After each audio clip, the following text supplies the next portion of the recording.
overcrowded graveyard, the scream will rise. Ghoulmates Entertainment presents Not Another Spooky Podcast. Welcome back to Not Another Spooky Podcast, where we serve freshly popped horror reviews filled with blood, guts, and spoilers every Monday after a new horror movie drops. I'm Mandy Spooks. And I'm Rabbit Loves Horror, and we're here to remind you theaters are not dead, one bloody popcorn bucket at a time. Whether you love going to every single horror release or you want to hear all the reviews and spoilers before spending money at the theaters, we've got you covered. The front half of the show never has any spoilers and will warn you when it's time. Today we're grave digging into The Woman in the Yard. If you ever want to know what film we're covering next, you can tune into Not Another Spooky Podcast on Instagram and on Wednesdays to see what you should watch that weekend. To set the vibe for this episode, we're going to start off with a little game of Bone, Marry, Slash. All right, this could either go really well or be just really weird. But it's really weird. Yeah, I know. I used to do it on the podcast, but I phased it out because it was kind of like boring by yourself. But now that I have a co-host, it could get interesting. So the whole point of this is for sure to just not take it seriously. Some weeks there actually will be very hot men, hopefully. I'm hoping after this one. Yeah. I don't know. It could get weird because the next one's about kids, kind of. Oh, God. Maybe we could tap into the theme. But for this one, we're leading into the weirdness to show you guys we're not afraid of anything around here. So for this week, we're going to go with The Woman in the Yard, La Llorona, and The Bride in Black. And thankfully, you go first. Oh, God. So this is just crazy. So Bone, Marry, Slash. I guess the first one I want to do is Slash because I feel like that's the easiest one. And grasping at straws, I'm going to go with slashing La Llorona just because she's always crying. so we just gotta stop with that. So we'll just slash La Llorona. And then this next one is just weird. Bone, I guess. The Bride in Black, just, one fun moment one night, but don't ever talk to me again because you're kind of weird and scary. And then I'll just marry the woman in the yard, I guess.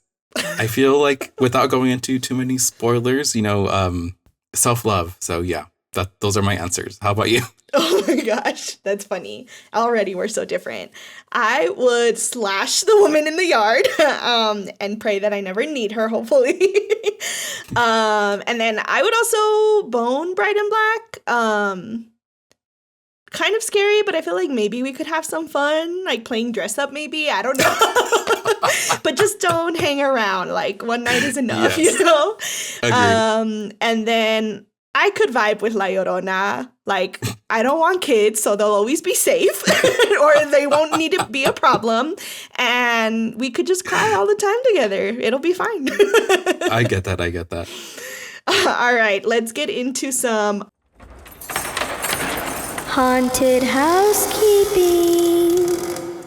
Whether you're new or a longtime listener, this is the first episode of a new format for this show. So if you want to hear the spooky lore behind it and get to know us and what you can expect from our reviews, you can check out our first episode titled The Requel, New Era, New Blood, New Rules. And if you're a longtime fan of these horror-loving besties or are already hooked because you love blood, guts, and spoilers, you can snag your very own Not Another Spooky Podcast merch at the link in the show description. All right.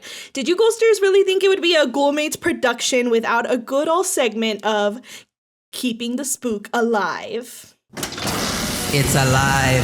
It's alive.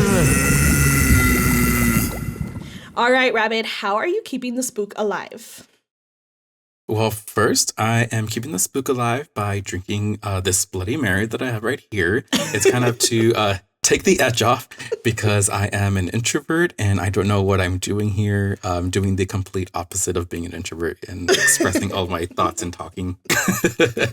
But actually, speaking of Bloody Mary, did I ever tell you about my cousin doing the Bloody Mary ritual in my bathroom? No. Yeah. So, crazy crazy little girl. She, I don't know what she was thinking. She was probably in elementary school, and I was in my room, and the wall in my room is the same wall towards the bathroom, so you can hear people going in and all that. So she went in the bathroom, and I can just hear her saying Bloody Mary, Bloody Mary, Bloody Mary. And then wait, you said it. What are you doing? What if the there's no mirror in here. counts as There's a no mirror? mirror, so I'm safe. Okay. But she just went in there like nothing and did the ritual and just left the bathroom like nothing ever happened. And I was like too stunned to say anything, and I just like stood there or sat there like, what the heck just happened? Did you ask her? No, I didn't say anything. I didn't bring it up, and she didn't say anything, and she didn't bring it up. So it was just like okay, that just happened, and I'm probably not going to go in that restroom anymore. Wait, I'm sure I went there after she did that, didn't I? Probably. Now A lot I'm of people. haunted. Yeah. But maybe she didn't do it right because nothing ever happened. Oh, well, that's good. I don't know. I would have called a priest, brought some sage. I don't know, done all the rituals. I should have got some sage and just like went into that bathroom and just, cleaned it up. Because that was crazy. But also, speaking of Bloody Marys, another little segue, I just came back from New Orleans, and that was pretty amazing. We went because Michael had a conference, and he asked if I wanted to come. So I kind of tagged along because there's no way I was going to say no to going to New Orleans. And he had to go to the conference one afternoon, so I was kind of left alone and to do my own thing, which is kind of cool. So I booked myself a, in quotes, walking paranormal tour. It's not a ghost tour. It wasn't labeled as like a ghost tour or anything like that. I'm assuming they called it that to make it more fancy because it was kind of like an adults only kind of thing. Ooh. So there were no children. It was only adults. And it was a lot of fun. I learned a lot. It was more of like a history of New Orleans, less paranormal. But yeah, it was very interesting. So I did hear stories about Marie Laveau and Delphine Lalaurie and the Vampire House. I kind of posted all that stuff on my Instagram. But it was just crazy to be walking the streets of a place that had so much history to it. Yeah. Very cool. That's awesome. It's one of my spooky bucket list items to go there. I was really jealous when you told me you were going. Did you go to any places where they had like because that's where like the real vampire people are, right? The ones that like practice actually drinking blood and stuff? I think so. I only went to one vampire house. I kind of just took a picture of it. And then during the walking tour, the guy kind of like gave us like the backstory of this house where some supposed like vampire lived and attacked this girl, and he escaped to another country, blah, blah, blah. Anyway, So he told us that story, and I was like walking around the house because it's just like a little street and old style house. And I was like walking around. I was like, oh, this is like really nice. And this is actually a nice house. And I'm looking inside the window because the blinds are open. I'm walking. Yeah, I know, but it was so nice. It was like a library, very, very nice. So I'm like walking through, and I'm like, oh, that's a very nice house. And they have like the thermostat, and everything is just like modern. It was like very modernized in a weird way. But I'm like walking through there, and I'm just like, oh, this is such a nice house. And then I see a man just sitting there. I'm like, oh, oh my God, I'm sorry. I'm sorry for looking in your house. Did he see But you? yeah, we made eye contact, but I just like walked away and just stayed away for the rest of the trip. I can just picture how scared you got when you saw it. I just walked really fast. Yeah. That's funny. Okay, Mandy, what about you? How are you keeping this book alive? Well, not doing anything that exciting for sure. All I got is some normal, boring witch's brew coffee. But yeah, I've been doing so much behind the scenes, so asking me is just like tempting me to pour my blood and guts out right now. But I've definitely been finding my spark again, which you know all about. I thought I had like finished decorating the apartment, but I don't know what got into me this year that I was just like, this still doesn't feel like spooky enough or like home really. So there I go telling Mr. Spooks like, so I think I want to decorate some more. And he's just like, here we go again. But he got really into it too. I think like as soon as we started, we both realized like, yeah, we definitely hadn't made this our home really yet. So it's been really cool doing that. And I don't know, like we've just been doing a lot behind the scenes, so it's hard to say. But I am dropping like a sneak peek for like paid members this week because with everything we're doing, I didn't really have time to like put together a upload this week. Sorry. No, for sure. You're very busy, as I've learned this past couple of 2 days. Yeah, but it's all gonna come to fruition very soon and it'll all make sense. But yeah, this week, if you do want to know like what's actually coming up, it's going to be a sneak peek for paid members. You can join as low as $2.99 and see like a sneak peek of the apartment because it came together really cool. I mean, this is our third apartment that we've decorated, so I think we've learned a lot along the way, and it just feels really great now. And then I'll be sharing like what's actually brewing behind the scenes. But other than that, I just really haven't had time to do anything because I'm so busy with what I'm working on. And then the one thing I did do though, I'm a pop girly. It is what it is. And Ariana Grande released a short film for her new album. Or it's like not a new album, but it has like extended songs on or like bonus songs on it. And the short film was spooky. I was so excited. Yeah, I mean, it's not like scary spooky, but it has spooky vibes. So the album had a song on it called Supernatural that I really, really liked. And she's talking about like a love being supernatural and stuff, which I loved. And then the new bonus songs had a song called Twilight Zone. So I was like, what is going on here? So then I watched the short film and there is Frankenstein vibes in it. I was like so excited. So I already rewatched it twice. Oh my God. No, I have not heard about this. So that's news to me and I'm definitely going to check it out after this. But honestly, talking about Ariana, I was never really an Ariana Grande fan until Wicked. Yeah. I mean, of course, like her songs were catchy before Wicked, but after Wicked, I'm like, oh wow, she really is good. She really does have a voice and she really knows how to act. So yeah. I'm an Ariana stan now, so I will definitely check that out. Yeah, that's awesome. I know Ariana is like mine and Danny's, my other best friends, thing. Like we have horror, I have Ariana. So yeah, it's been really cool. I have always loved her. And Mr. Spooks was always like, but him also like after we watched it, thankfully he now like supports her too. So yeah, it was really cool. And just like the whole, I'm like super into screenwriting and filmmaking right now. So I was like, she did a short film and it's like 30 minutes. And you'll also appreciate that it kind of has like X-Men vibes in a way too. Oh. So it's just really cool. So yeah, check it out. For sure. All right, Ghoulsters. Today's the day. Today's the day, Ramona. Today's the day. It's time for the spoiler pack segment of the show. So if you don't want spoilers, this is your warning to pause and come hang out with us once you've seen the movie. What popped into theaters this week, Rabbit?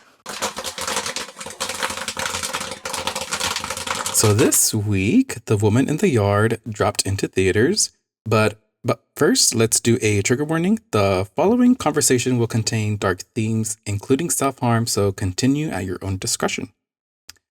So first, I'm going to get into the movie summary, and here it is. A mysterious woman repeatedly appears in a family's front yard, often delivering chilling warnings and unsettling messages, leaving them to question her identity, motives, and the potential danger she might pose.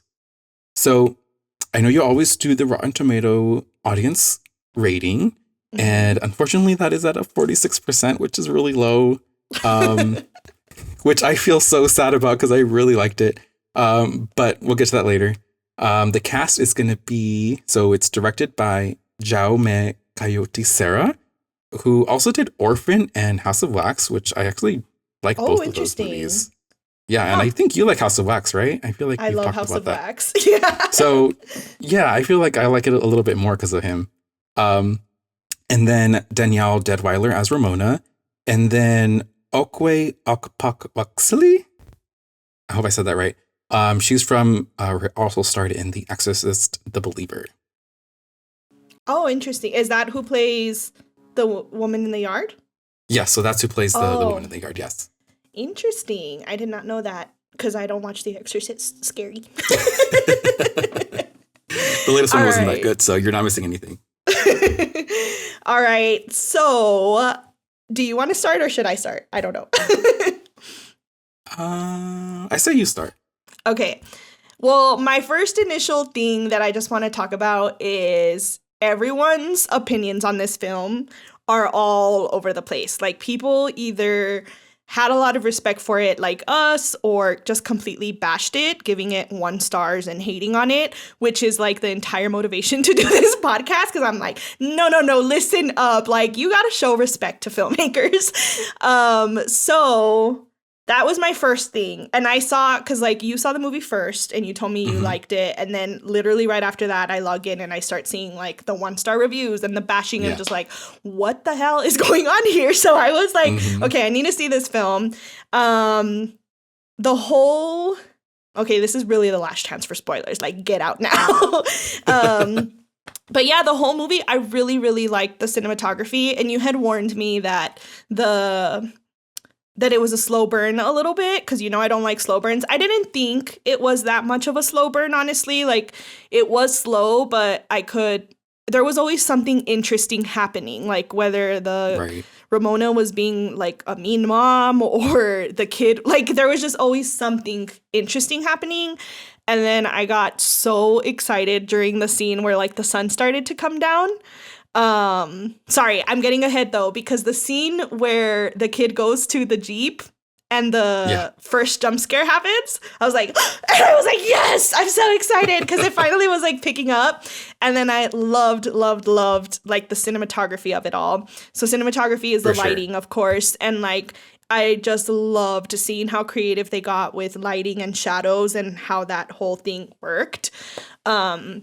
So when the sun started going down, I was just like, this is what I love about movie theaters and like getting into those really fun vibes. But then it took a crazy turn. So I think I'll stop there to get your initial reactions.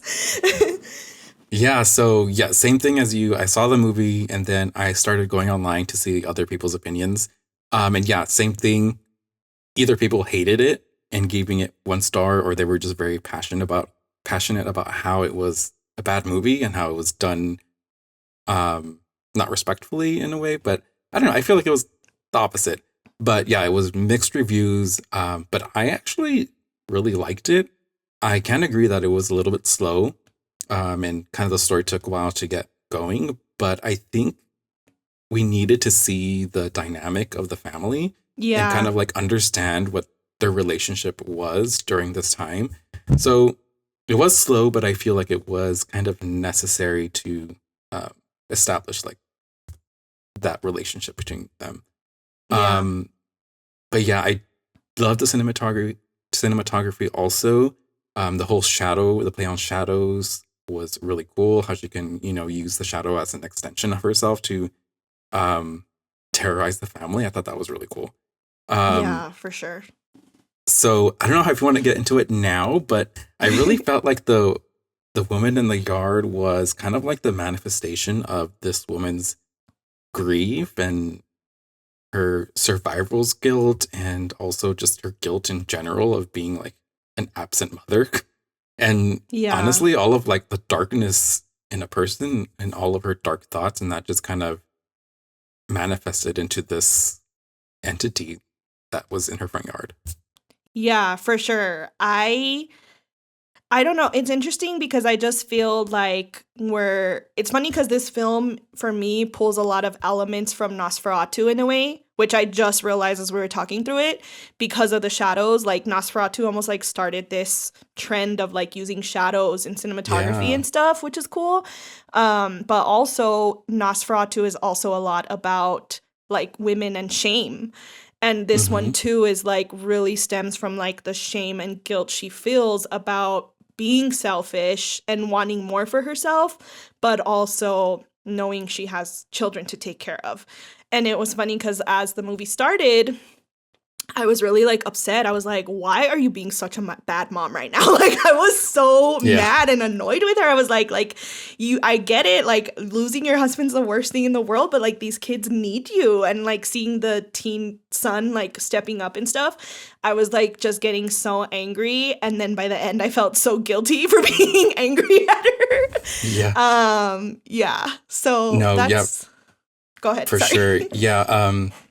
I feel like even before in the movie, like before the car crash, we see them going on a date, like the mother and the father.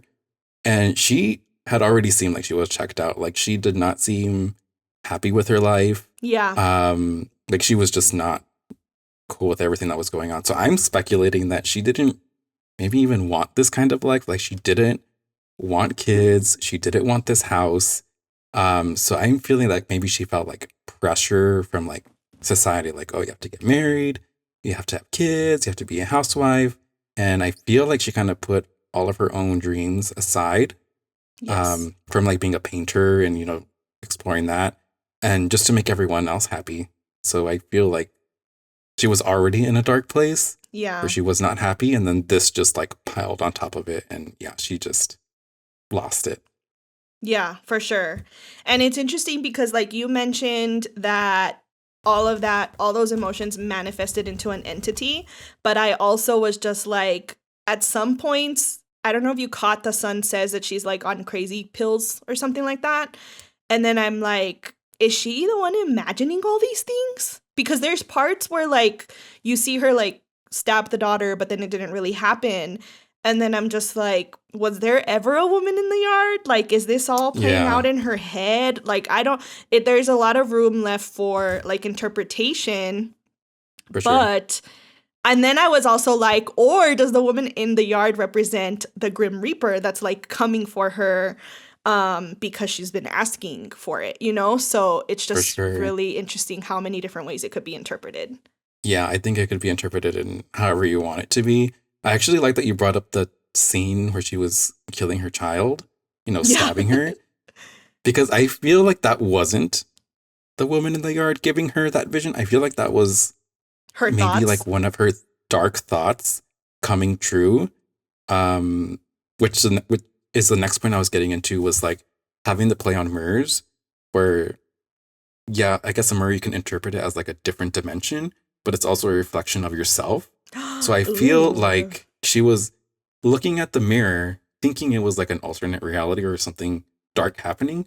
But I feel like that was like her deep thoughts of wanting to, you know, get rid of her children because she just wasn't happy. She didn't want them, I felt.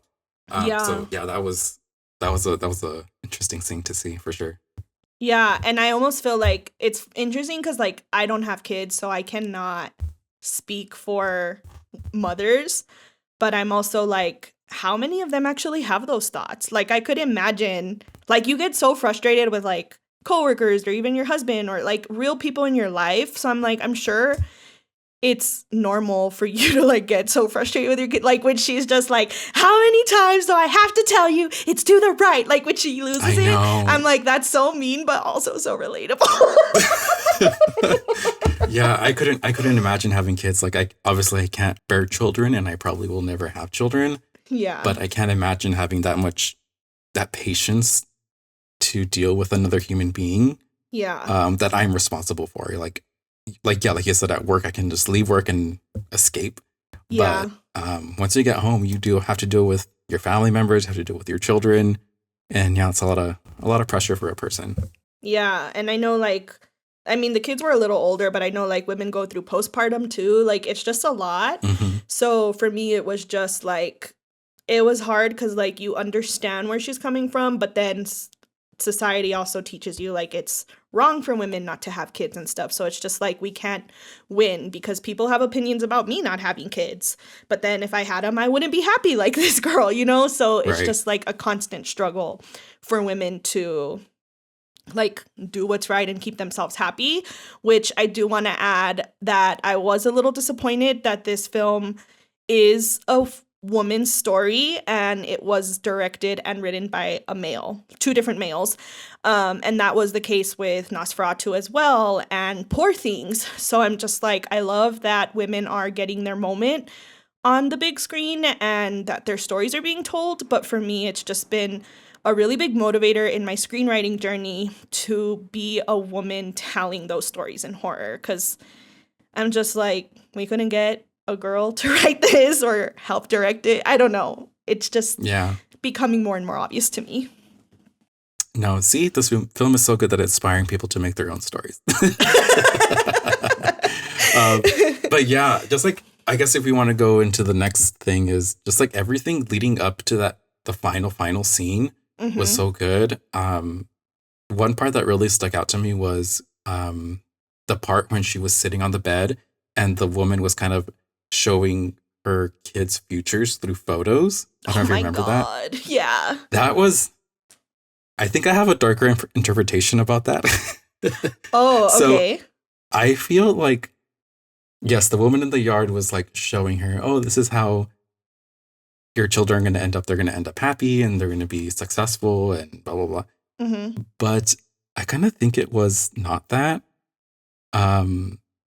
I think those weren't actually pictures of the future, in my opinion, but I think those are like the reasons to convince herself to continue with the ending, which is, you know, to complete suicide. I feel like that those were lies that she told herself to go through with that. I feel like give she was herself peace.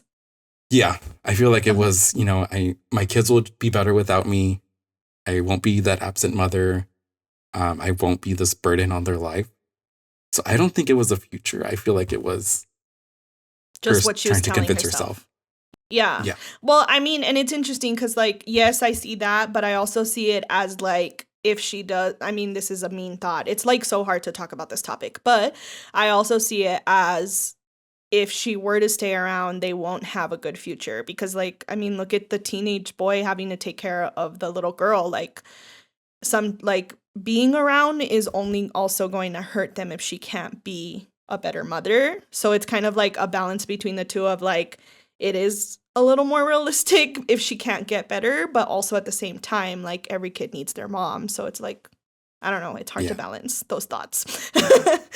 I know, that's what I like about this movie, is that you could really interpret it like any way, and I don't feel like any answer is wrong. Yeah, for sure.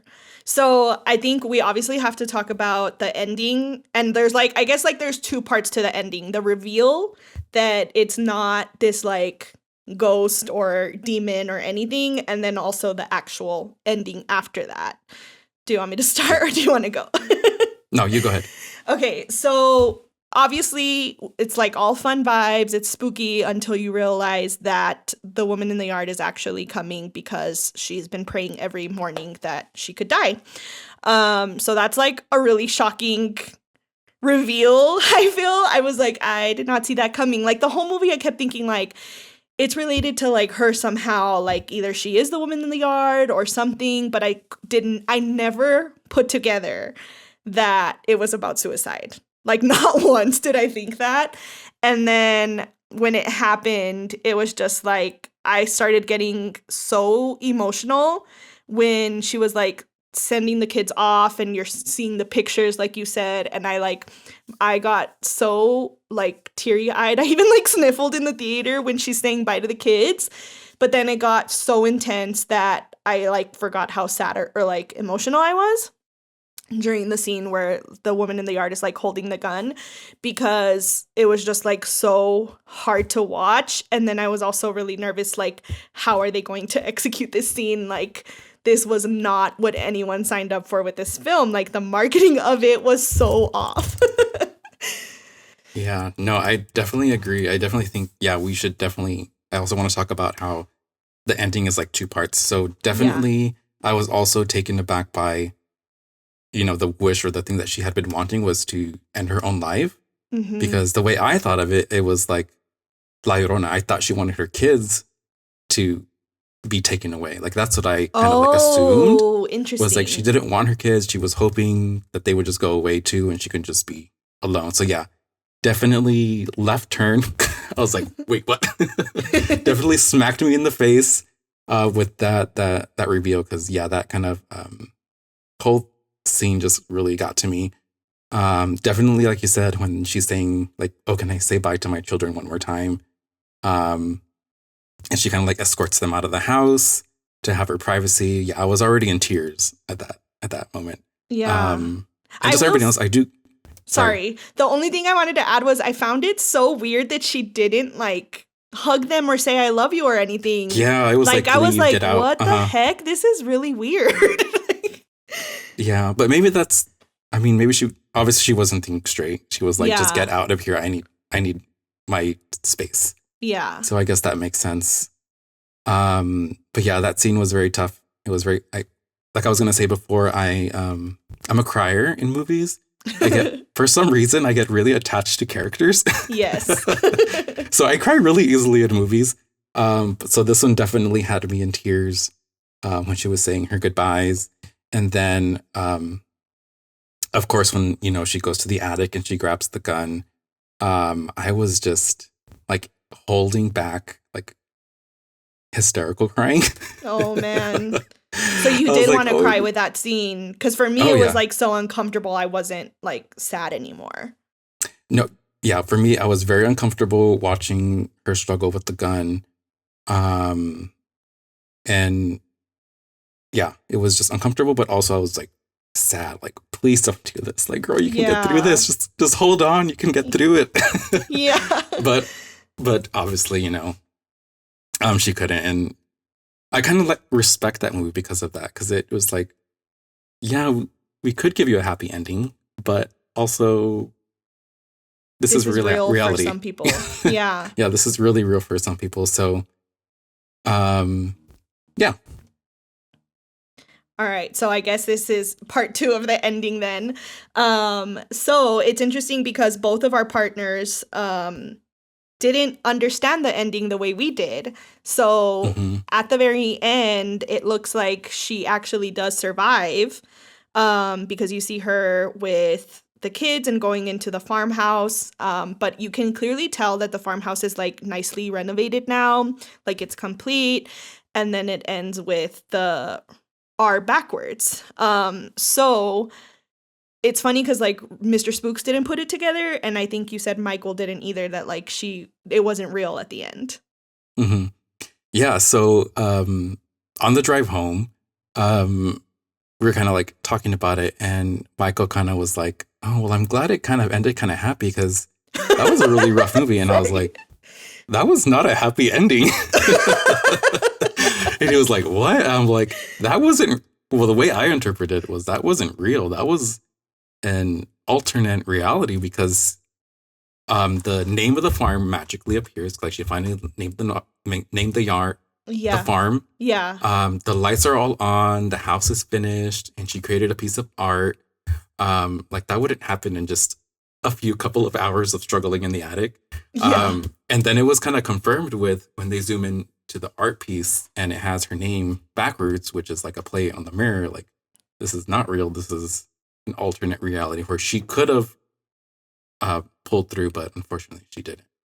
Yeah. And that's interesting too, because that's like a different perspective. I kind of saw it too as like she's at peace now, and her peace is that happy ending. So yeah, and I think I also just want to say that I feel like that ending was just so respectfully done. Like it was so good because it shows you the reality of like what someone goes through, but then it also kind of, for me at least, that like I interpreted it as like once she does it, she's at peace. And so like them showing it that way was so respectful, so well done, and not so in your face. Like I was waiting to hear the gunshot. Like that's all I was waiting, because I was like, I know it's gonna like freaking suck hearing it. And they never did show it or like play it, which was nice, which initially was like, and it's funny because like as it was happening, I was like, she's gonna pull through, and I'm like, but then I don't know if I want her to or not. Like I was literally like, I don't know if I want it to happen or not now, because like the kids, but also like, it was the first time in my life, so like again, heavy topic, but like I've always thought like, how could somebody do that to like their loved ones? Like it can feel very selfish at times, but then seeing what she's going through for me was a really big eye opener to see like maybe sometimes reality is like so hard for people that like it's selfish to make them not do it, you know? Like it's a really hard thing to balance and think about. So the way they did it was just so well done that for me was just like, I respect it. Like, I really, really respect how they executed that entire sequence. No, yeah, I definitely agree. I thought it was very tasteful, even though other people think this wasn't the way to do it in a movie. But like I said before, I think this is kind of like the reality of some people do go through this. Yeah. And I also respected that they didn't put in the gunshot noise because you kind of just seeing the ending, you know it happened. Yeah. So yeah, I did respect that a lot too. But I guess now I'm gonna get a little personal here. Yes. But I was not okay at the end of this movie. I had tears, of course, like during the movie. And I thought I had like got myself together to like walk out of the movie. So as we were walking out of the movie, when you walk out of the movie, you go through that little hallway and you throw your popcorn out. Yeah. And all that. And I just was walking. I was like, oh my God, it's coming. Oh man. So I had to kind of go to the corner of the theater, not inside the theater, but outside of the theater, and kind of just get in the corner and just like let my tears come out because I just felt a huge rush of sadness come over me. And yeah, I just went to the corner and I was like trying not to like bawl like verbally because it really got to me. Yeah. So like I said, a little personal, my cousin did complete suicide in like 2021.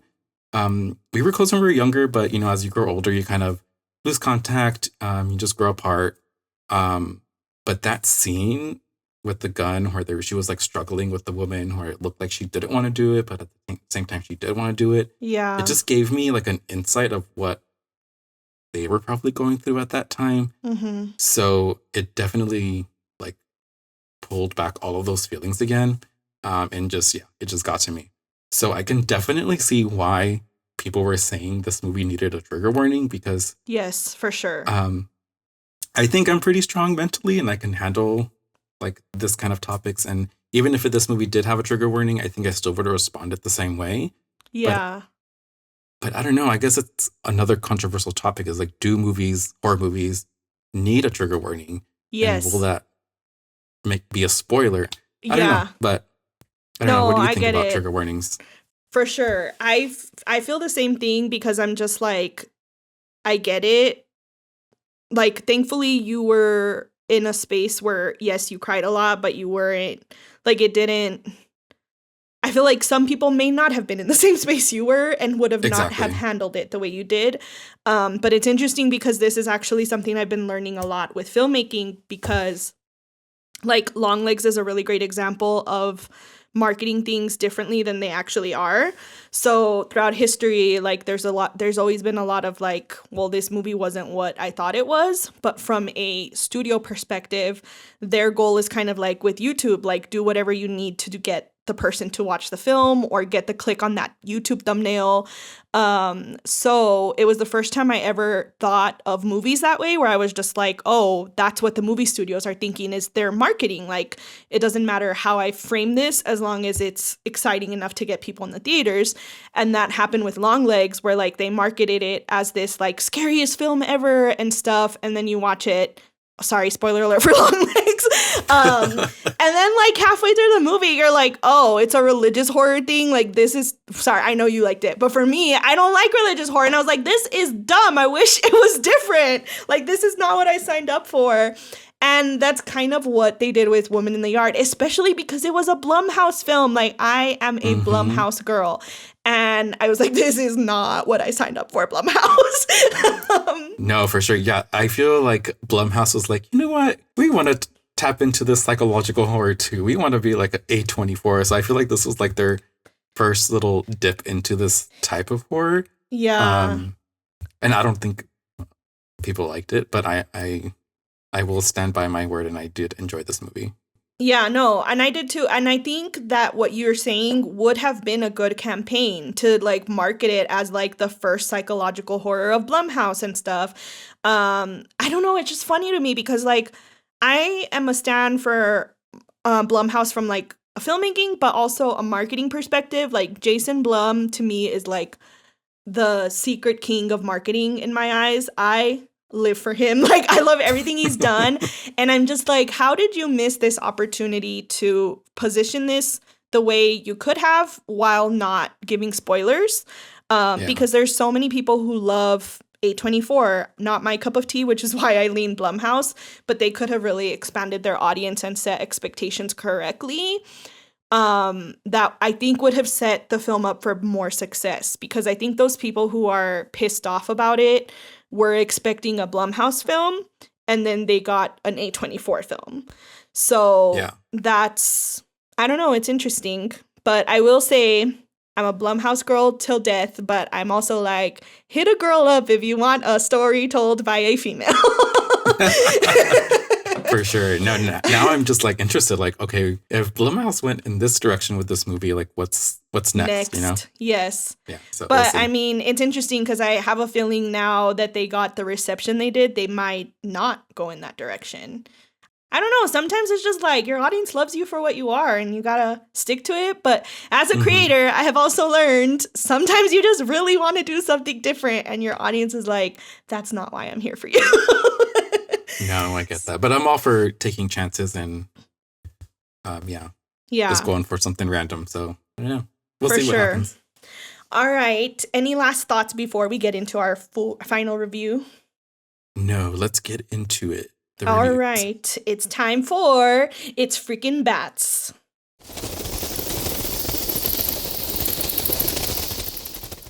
On a scale of 1 to 5, how many bats would you rate this film, Rabbit? Okay, so out of 5 bats, I gave this movie a 4 out of 5 bats. Oh, I feel like it was slow, like I said, but overall, I really liked the story. I liked the monster. I liked the play on shadows, and I just felt like it. I don't know. It hit home for me. So 4 out of 5. What about you? I don't know. Originally I was gonna give it a 3. I feel like it could be 3.5 or 4. I think I'm gonna go 3.5. I don't know. So like you said in our intro episode, a 3 is like anything above a 3 is I liked it, below is I didn't. I liked it. And I as we were talking about it, I'm like, okay, I think it kind of was a good film. Like the more we were talking, I'm like, I think I enjoyed it more than I thought. But I feel like I would never, like if I did ever watch it again, I would stop before the gun scene. Like I would just get up to the point where like they're hiding and running from her. And then I'd be like, okay, it ended like that. The woman in the yard got all of them. So I don't know. I'm very conflicted with it, but I guess definitely leaning more towards the 4, which is why I'm giving it the 3.5, because I really do respect what they did with the film. Like I said, it was done really well. Love the cinematography. I think they did great with the spooky vibes leading up to it. And I did like the marketing campaign. I just didn't like that it was a misrepresentation of the film. Yeah. So overall, I'm going with a 3.5 for sure. That makes sense. Okay, and before we part ways for the week, we did want to introduce a new fun little segment called Be Kind, Rewind. We're all about the vibes here, so if this film hit just right for you, here are a few spooky picks to rewind to that match the mood, the madness, or the mayhem. What's your pick, Rabbit? So I think the one movie that really sticks out that I think a lot of people are comparing this movie to is The Babadook. So just a little spoiler warning, the story is very, very similar. So the husband dies in a car crash on the way to the hospital to deliver a baby, and the mother kind of resents her son because of that. And I feel like the Babadook is the manifestation of her grief. And it's just about her overcoming her grief and all that happened. But I actually really enjoyed the ending of the Babadook. I don't know if I should spoil No, that, but don't. I think it was a smart way to represent how people deal with emotions and grief. I'll just leave it Interesting. at that. I've never seen it, but I did see another creator saying that this was a ripoff of the Babadook. So I haven't seen it. Do you think, like, does the Babadook use the same elements of like the shadows and stuff? Oh, it does. I think so, but it's also like we can still have both. There's room for everybody. Yeah. I mean, if they stopped making slashers, like if they stopped making like a slasher type of movie, Michael Myers wouldn't exist, Scream wouldn't exist. We just got to keep, I don't know, adding to the mix, I think. Yeah, for sure. That's a good perspective. All right. I think for me, by the way, I've never seen it, and now I do want to see it so I can compare, because I want to also like see how I feel. Like you said, you're cool with it, but then this other creator was like, it's a ripoff and it's wrong. So now I want to know where I stand between the two, like opposite opinions. Yeah. All right. So full transparency, I have not seen the movie. I've always wanted to. So I was going to say La Llorona because it has a lot of the same themes, like a mom killing children, you know, those kind of vibes. And when I saw the trailer to this, I was like, this feels like a folklore type urban legend, you know, from like the way the woman in the yard looks. So I feel like it might have the same vibe. So I'm going to be rewinding to see La Llorona. But I also think that Insidious Chapter 2 is like the fun, spooky version of this without all of the like heaviness of it. I only barely recently saw it last year, so I was like really into it. But yeah, Insidious I think this one's like a lot scarier and spookier than Woman in the Yard. And it also still has like very serious topics, but it's just like more fun and scary that you aren't so hung up on the like real commentary it's providing. Yeah, for sure. I mean, I love all the Insidious movies, but yeah, the Insidious movies are more fun and kind of like what you expect from a horror movie, jump scares, ghosts here and there. But yeah, I agree. Cool. All right, Ghoulsters, we hope you had a bloody good time hanging out with us today. Hell of a Summer is popping into theaters this weekend, so we'll see you here next Monday with our freshly popped horror review. And remember, keep cinematic horror alive on the big screen and go see something spooky this weekend. Until next time, sending you ghouls and kisses. Bye.